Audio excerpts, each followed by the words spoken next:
You ready to drop the Timmy B's top 10? Let's do it. Let's dance, baby. Let's start with number 10. Your big-time fly-in-the-ointment Group of 5 selection, the Green Wave of Tulane. Willie Fritz. I mean, you could pencil him in for National Coach of the Year almost any time with the job that he has done for the Green Wave. Look out, Ole Miss. That is an upset special. Week 2, September 9. Waiting to happen. Week 2, September 9. I think the Green Wave are going to get it done. Now, that isn't to say that Ole Miss is going to have a bad year. I think Lane Kiffin with those quarterbacks in that quarterback room are going to be fine. I think Jackson Dart's going to be the guy. But Tulane's legit, and they returned enough from that team that beat USC in the Cotton Bowl. I love the Green Wave. Think back to that Kansas State season last year and the dirt that was thrown on K-State after they lost to Tulane. Looking back, it wasn't a bad loss, was it? Nope. And this is at Tulane? That's at Tulane? Oh, man. Tulane, UTSA at the end of the season. Oof. Number 9, the Nittany Lions of Penn State. They can't wait for Drew Aller. I think Penn State is a year away. All right. I think they are ready to take the mantle potentially from either Michigan or Ohio State in another year. I don't think they can get there this year, but I think the Nittany Lions are capable of pulling off something big and playing a New Year's Six bowl game.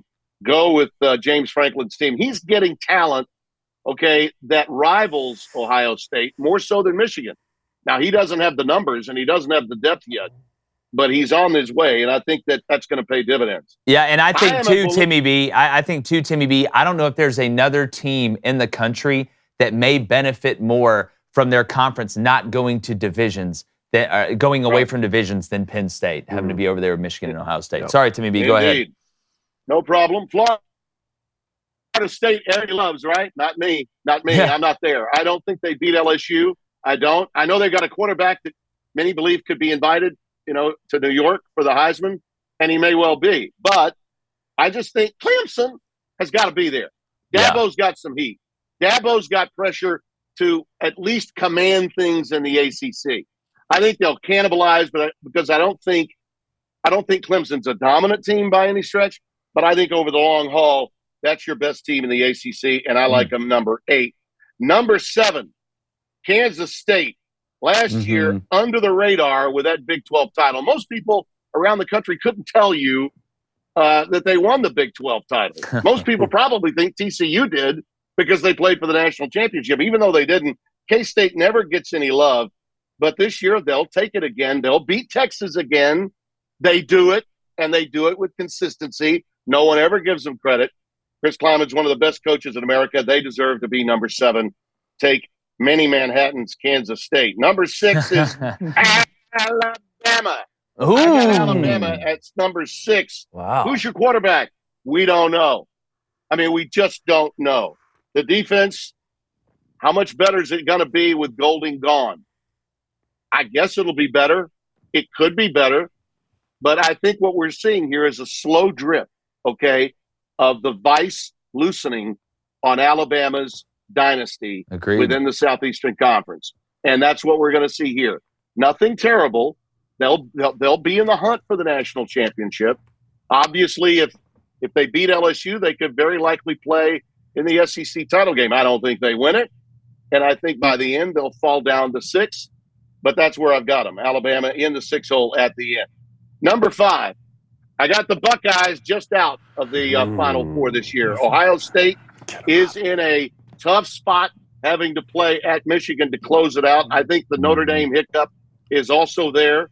It'll be a real question mark at the end of the year on Ryan Day, because you know how the Buckeyes fan base responds when they don't beat their rival, and I don't think they're going to beat their rival this year again. 3 in a row. Now, that isn't to say that Ryan's done a poor job. He's not. Listen, if they don't lose their receiver on what was clearly a penalty at the end of that game against Georgia, they would have been playing for and maybe would have won the national championship last year despite losing to Michigan. But I've got Ohio State number 5. Now, when you move to 4, obviously that means we're talking playoff.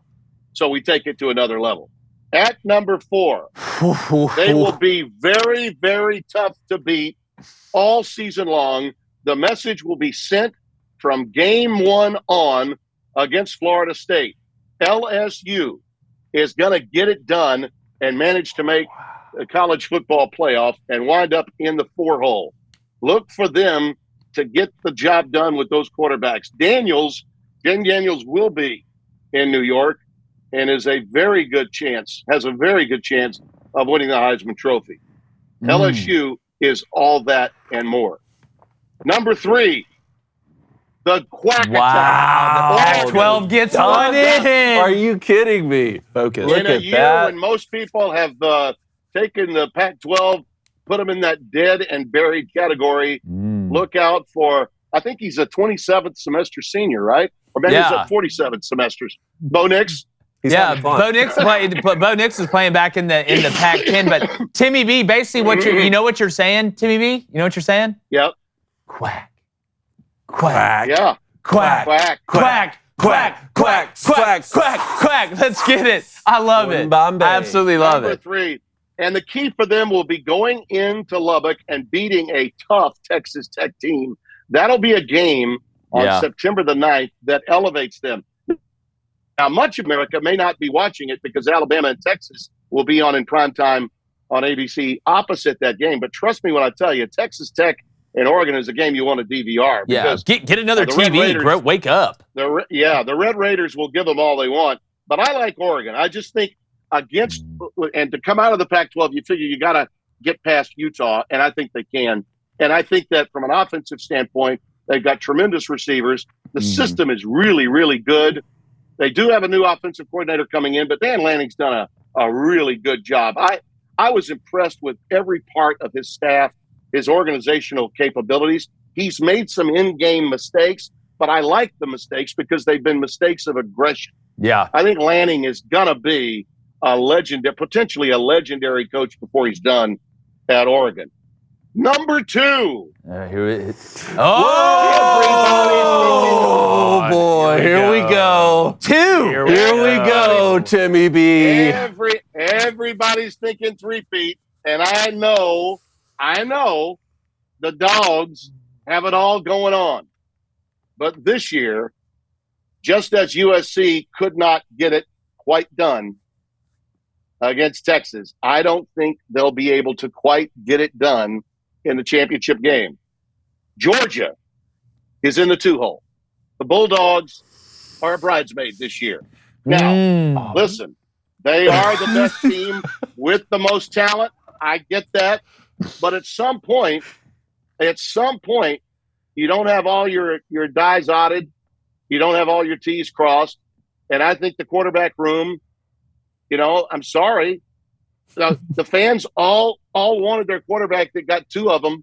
They all wanted him replaced. He went out and won 2. Now you're going to get one that you're really excited about, and I know you are excited.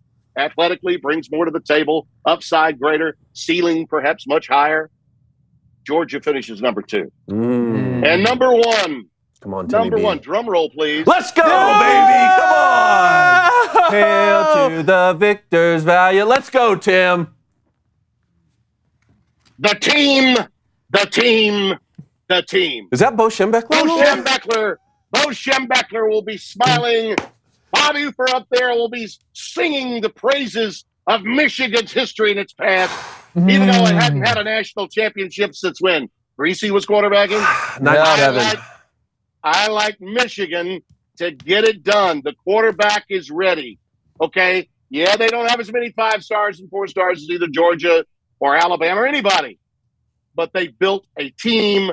And in every aspect, I have to say that they're strong.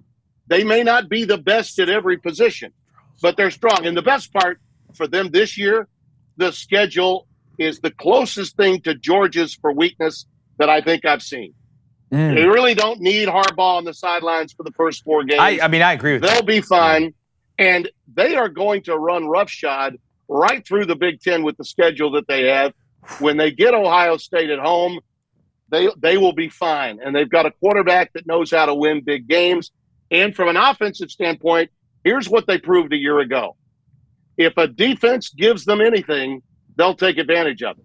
And Ohio State did last year. Yeah. And they got it run right down their throat.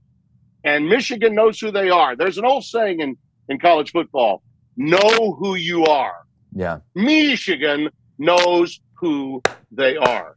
And I think this 4-game suspension at the top, it is a joke, but it offers a chip on the shoulder. There we go.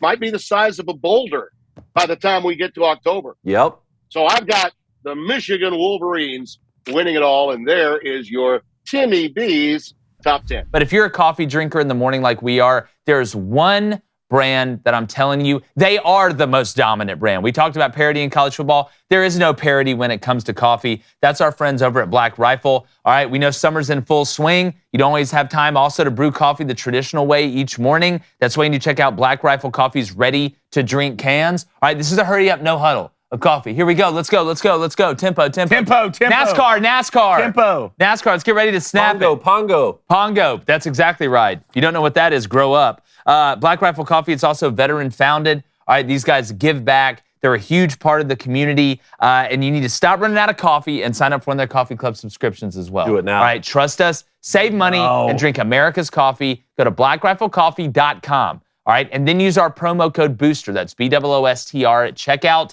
for 10 to STER for 10% off your one-time purchase, our first coffee club order. That's blackriflecoffee.com, promo code BOOSTER for 10% off. You can also find it in grocery stores and convenience stores, but why not just go online? Helps us, helps you, helps America, helps Black Rifle Coffee. What are you holding right there, Blaine? Gunship. What are you not holding?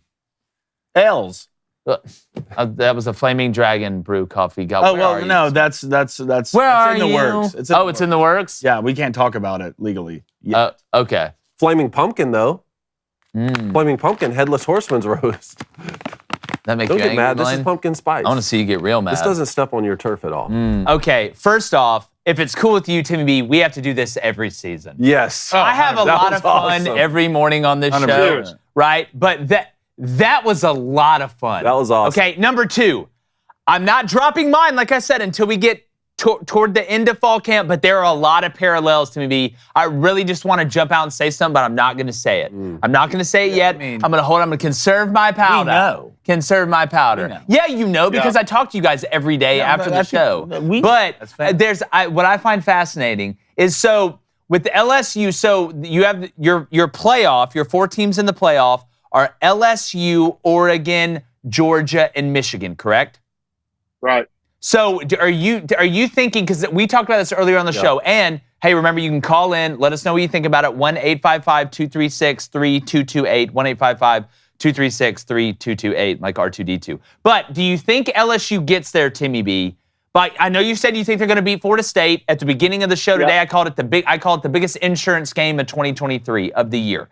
Either way. Right. Do they beat Alabama on the road, and then do they run the table and beat Georgia in the SEC championship, or do they lose to Bama on the road? Bama wins the West, who loses to Georgia, and LSU gets in the playoff. How are you kind of seeing crystal ball in that? Well, all of those possibilities exist. Yeah, I mean, they really do.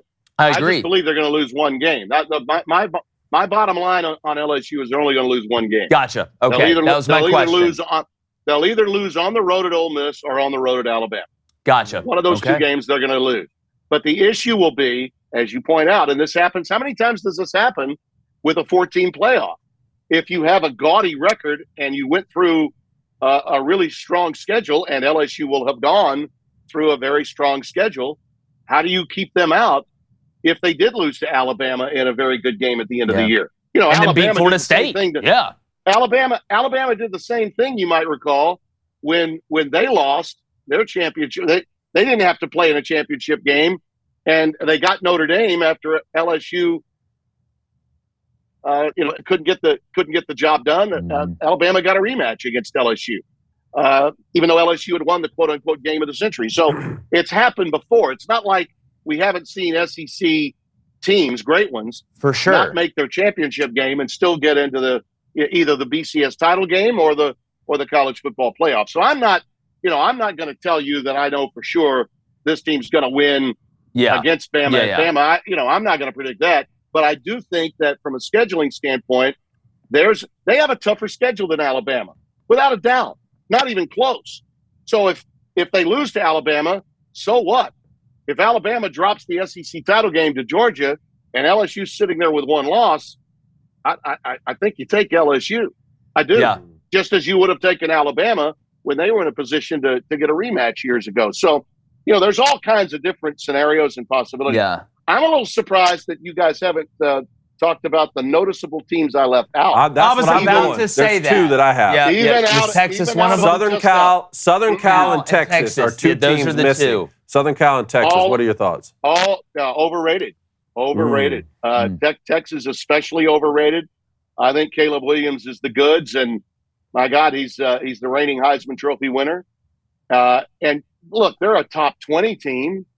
Yeah, Texas is probably a top 25 team, an 8-win team. Is that enough? No, that doesn't warrant consideration to me for knocking on the door to the top 10.